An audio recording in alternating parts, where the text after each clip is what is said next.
Hello everyone, I'm going to be talking about diffusion studies and ICT literacy. Alright, so I'm going to recap our article, which explores the impact of ICT, or Information and Communications Technologies, anxiety, literacy, and the perceived usefulness of mobile learning in the education system. In this study, 2 questionnaires were developed, both for students and educators, which were used to measure ICT literacy and perceptions towards mobile learning. In the study, they found that ICT literacy and anxiety were connected with higher perceptions of mobile technology being easy to use.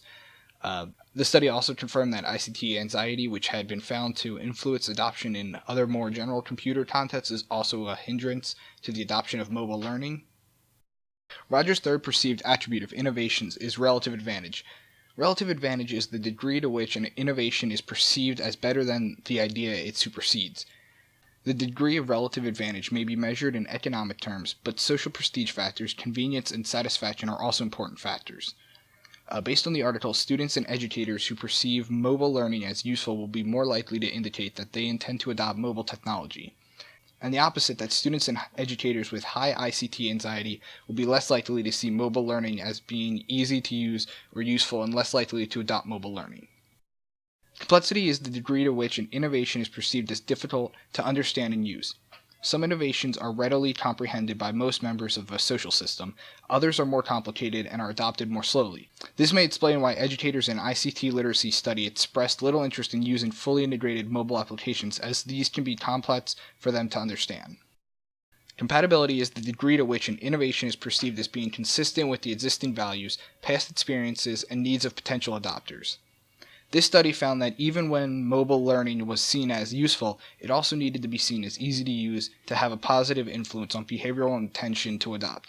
If content is difficult to access, search, download, or is excessive in length, the usefulness of the mobile activity is undermined. If educators need to spend hours trying to develop audio or video presentations, it is less likely that they will consider those applications as appropriate or useful learning tools. Educators may be deterred from using some mobile functionality if it involves additional work or complexity. This is particularly true when there are issues of compatibility. Most mobile applications are device-specific, therefore finding an application that works across all student devices may be difficult. You do not have to look very far in the McCollum piece to find justification for Kling's argument that there has to be a field that studies the interaction between technology and social context. Within the first paragraph of the article, McCollum stated that, despite the acknowledgement of the importance of technology of teaching, our understanding of its use and its perceived value by learners and educators is still quite limited, which shows that even though the technology is thought to be a very powerful tool for learning, the technology alone is not enough to change education system without more research being done on how to implement this technology, which accounts for social context of the technology. This aligns perfectly with Kling's argument against technological determinism. McCollum also states in his article that evidence suggests that students' acceptance of technology-based learning may depend on a range of factors such as perceptions of the usefulness, which proves that there are other boundaries which are stopping this technology from being used successfully. Similar to the lag seen in the Kling reading, where the technology did increase productivity in the workplace because some did not know how to use the technology, or maybe did not understand its usefulness when it was introduced. And then these are our sources.